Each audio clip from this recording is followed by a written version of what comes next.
डर गए? किस बात का डर है तुमको?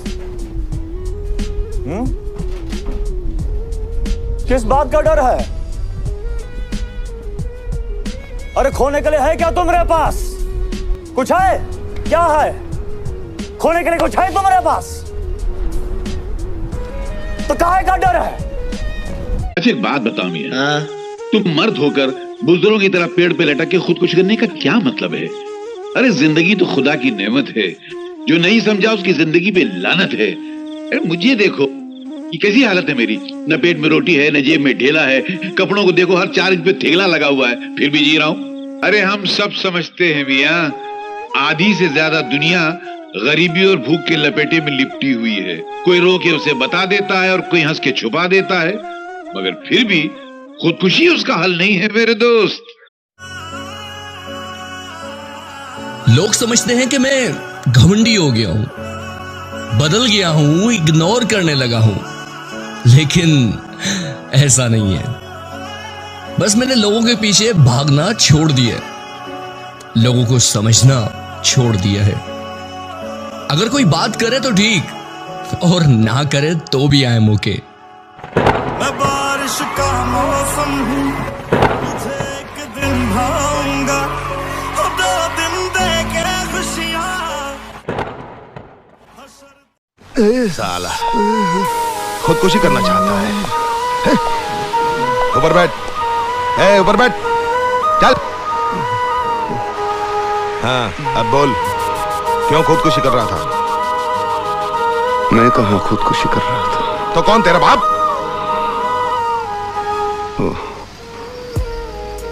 क्षितिज पर सूरज खुदकुशी कर रहा था। मैंने सोचा मेरे कल का क्या होगा, उसे बचाने में अंदर दौड़ा। किनारे के लोग सिर्फ चिल्लाते रहे, बचा बचा। घर में कौन कौन है? हम 6 जन। कौन कौन? 4 दीवारें, छत और मैं। साला ये तो खिसकेला लगता है रे। 342। हाँ साहब, इसे चाय पिला और जाने दे। चल। जी साहब।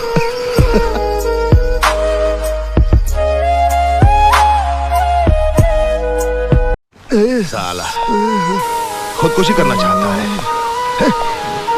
ऊपर बैठ, ऊपर बैठ, चल। हाँ अब बोल, क्यों खुदकुशी कर रहा था? मैं कहाँ खुदकुशी कर रहा था? तो कौन, तेरा बाप?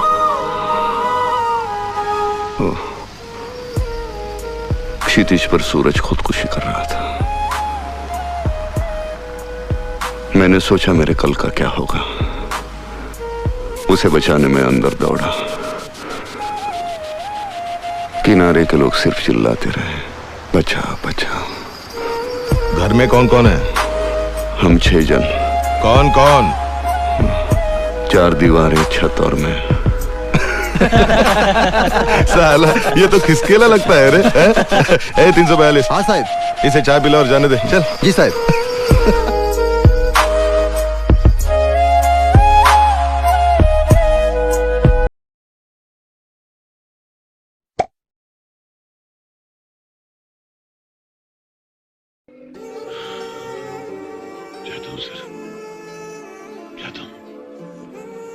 मगर आज स्कूल में पढ़ी हुई उस लकड़हारे की कहानी याद आ गई सर, जो अक्सर लोगों को बेवकूफ बनाने के लिए चिल्लाया करता था, शेर आया शेर आया, और सारा गांव उसकी मदद को दौड़ पड़ता था, और वह कोई शेर नहीं होता था।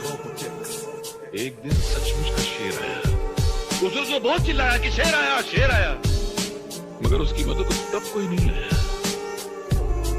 वही हाल मेरा भी है आज सर। कल तक मैं झूठ बोलता था तो सारा जमाना विश्वास करता था, और आज मैं सच बोल रहा हूँ तो एक भी इंसान विश्वास नहीं कर रहा है। आप तो जेल बैठ के जा रहे थे। अरे सब इन लोगों का प्लान था, मुझे सबूत के साथ पकड़ना चाहते थे। मुझे पहले खुद बाहर जाने दिया और फिर तमाम नकली कागजात के साथ रंगे हाथों पकड़ लिया। इस दुनिया के अंदर इंसान कितना भी बड़ा मुजरिम क्यों ना हो, कितना भी चालाक क्यों ना हो, जुर्म करके कभी बच नहीं सकता है। बिल्कुल सही कह रहे हो बेटा, इसीलिए अंग्रेजी में कहावत मशहूर है ना, क्राइम नेवर पेज। जुर्म करके आदमी कभी भी सुखी रह नहीं सकता, कानून से बच नहीं सकता। इस देश में पढ़ाई लिखाई करने वालों को मिलता क्या है? सारी जिंदगी माँ बाप की दौलत और मेहनत को बर्बाद करके लड़के डिग्री हासिल करते हैं। उसके बाद नौकरी के लिए ठोकरें खाते फिरते हैं। आधी जिंदगी पढ़ाई में गुजर जाती है, आधी जिंदगी ठोकरें खाने में गुजर जाती है। तो क्या फायदा ऐसा पढ़ाई हासिल करके? उल्टा पढ़ाई लिखाई हासिल करने के बाद मेहनत मजदूरी करते हुए शर्म आती है, क्योंकि दिमाग की दीवार पर डिग्री की छाप लगा। वैसे भी आज के जमाने में कौन पढ़ाई लिखाई करके साधु संत बन जाता है? सभी बेईमान बनते हैं, पढ़ाई लिखाई करके बेईमानी के नए नए तरीके निकालते हैं। माता जी एक बात बताऊं, आजकल के जमाने में उसी बच्चे को पढ़ना चाहिए जिसके बाप के बाद दौलत का ढेर लगा हुआ हो, ताकि पढ़ाई लिखाई पूरी करके अपने बाप की कुर्सी पर जाके बैठ जाए और पढ़े लिखे डिग्री वाले नौजवानों को अपना गुलाम बनाकर उन पर हुकूमत करे। इसीलिए मैं अपने बेटे को अपनी यूनिवर्सिटी में पढ़ा रहा हूं, ताकि बड़ा होकर किसी की नौकरी नहीं करेगा, अपना बिजनेस, अपना कारोबार खुद करेगा, अपने दिमाग के बल पर, अपनी उंगलियों की औसत। क्या माँ, गाली तो गरम गरम दे रही हो, चावल बासी दे रही हो। ऐसा चावल चूहे नहीं खाते, तुम मेरे को खिला रही हो। अरे चाचा, तू कहीं का महाराजा नहीं, भिखारी है भिखारी। तो क्या हुआ? इस संसार को चलाने के लिए राजा और भिखारी दोनों जरूरी हैं। राजा टैक्स लेता है तो भिखारी भीख लेता है।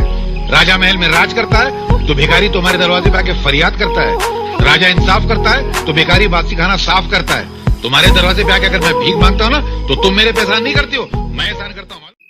अरे साला, इस संसार में कौन भिखारी नहीं है? सब भिखारी हैं। हम पेट के भूखे हैं, रोटी के पीछे भागते हैं, इसलिए रोटी के भिखारी हैं। ये साले दौलत के चाहने वाले दौलत के भूखे हैं, इसलिए दौलत के पीछे भागते हैं, दौलत के भिखारी हैं। ये कुर्सी को चाहने वाले वोटों के पीछे भागते हैं, क्योंकि ये वोटों के भिखारी है। अपने मन से देखो तो इस संसार में हर इंसान हर घड़ी किसी न किसी चीज के पीछे भागता रहता है। हर इंसान किसी न किसी चीज का भिखारी है। बस फर्क इतना है कि कोई भिखारी जिसकी तकदीर अच्छी होती है वो अच्छाई बटोर लेता है, और जिसकी तकदीर खराब होती है वो बुराई बटोर लेता है। ड्यूटी पे? तो ड्यूटी वाले बाबू जरा एक बात तो बताना। क्या? पिछले महीने मंत्री महोदय जब दौरे पे निकले थे तो कदम कदम पे उनकी रक्षा के लिए पुलिस फोर्स वाले खड़े थे, और तुम जनता का जोखम लेके निकलते हो, पैसे लेके निकलते हो। पुलिस फोर्स तो एक तरफ, एक सूखा मरा हुआ हवलदार भी तुम्हारे साथ नहीं है। मंत्री महोदय तो बैल की तरह मुस्टंडे हैं, और तुम सूखे मुरझाए हुए खजूर के पत्ते की तरह हो। क्या ये सरकार की बेईमानी नहीं है? जहाँ तक मेरे कंजूस होने का संबंध है, मैं इस लफ्ज़ से बुरा नहीं मानता, लेकिन मैं आपसे पूछता हूँ, एक माँ जिसके कई बच्चे हों और आप जाकर उस माँ से उसका एक बच्चा मांगे, वो माँ अपना बच्चा आपको देगी? कभी नहीं देगी। इसी तरह मैं भी अपनी मेहनत से कमाए हुए अपने एक एक पैसे को अपनी औलाद समझता हूँ। अगर वो माँ अपना बच्चा नहीं देगी तो मैं भी अपना बच्चा आपको मुफ्त में नहीं दूंगा। अगर वो माँ कंजूस है तो मैं भी कंजूस हूँ, और मुझे अपने कंजूस होने पर फख्र है। शर्मिंदगी नहीं, बच्चे ही है, ऐसे निकाला जाता है।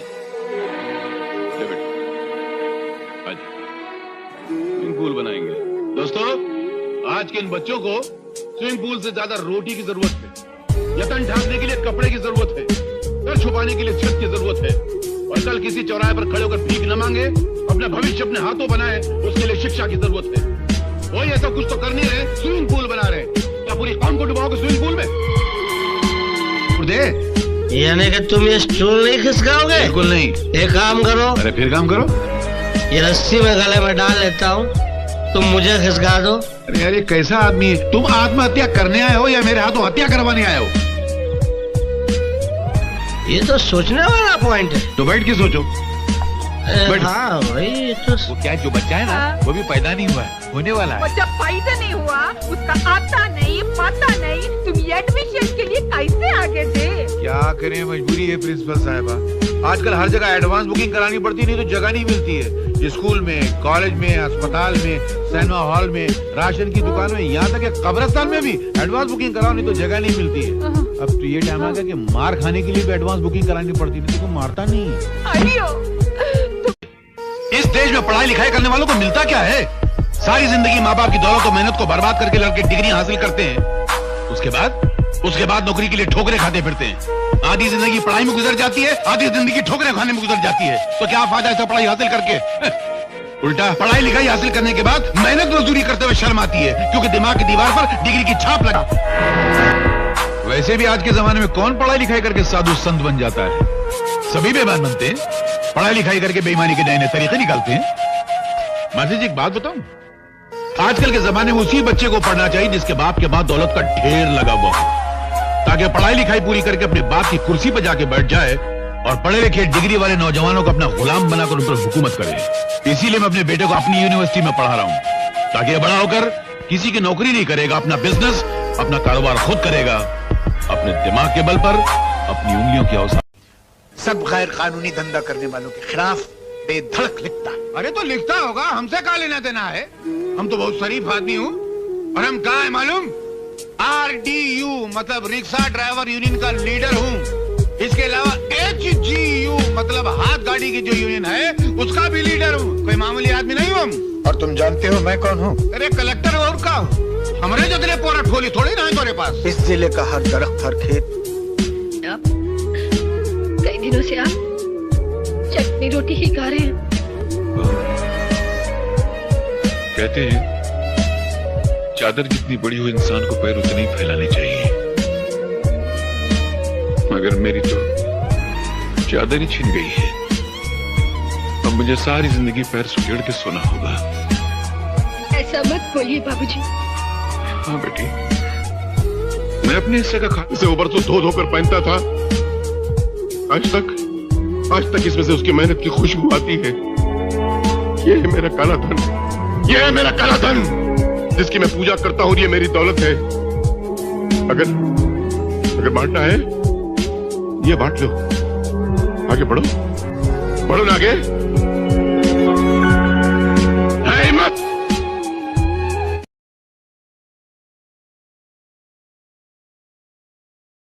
क्या माँ, गाली तो गरम गरम दे रही हो, चावल बासी दे रही हो। ऐसा चावल चूहे नहीं खाते, तुम मेरे को खिला रही हो। अरे चाचा, तू कहीं का महाराजा नहीं, भिखारी है भिखारी। तो क्या हुआ? इस संसार को चलाने के लिए राजा और भिखारी दोनों जरूरी हैं। राजा टैक्स लेता है तो भिखारी भीख लेता है। राजा महल में राज करता है तो भिखारी तुम्हारे दरवाजे पे आके फरियाद करता है। राजा इंसाफ करता है तो भिखारी बासी खाना साफ करता है। तुम्हारे दरवाजे पे आके अगर मैं भीख मांगता हूँ ना तो तुम मेरे पे एहसान नहीं करती हो, मैं एहसान करता हूँ। इस फकीर की एक बात याद रखना, जिंदगी का अगर सही लुत्फ उठाना है ना तो मौत से खेलो। सुख में हंसते हो तो दुख में कह लगाओ, जिंदगी का अंदाज बदल जाएगा। बेटे, जिंदा है वो लोग जो मौत से टकराते हैं, मुर्दों से बदतर है वो लोग जो मौत से घबराते हैं। सुख को ठोकर मार, दुख को अपना। अरे सुख तो बेवफा है, चंद दिनों के लिए आता और चला जाता है। दुख अपना साथी है, अपने साथ रहता है।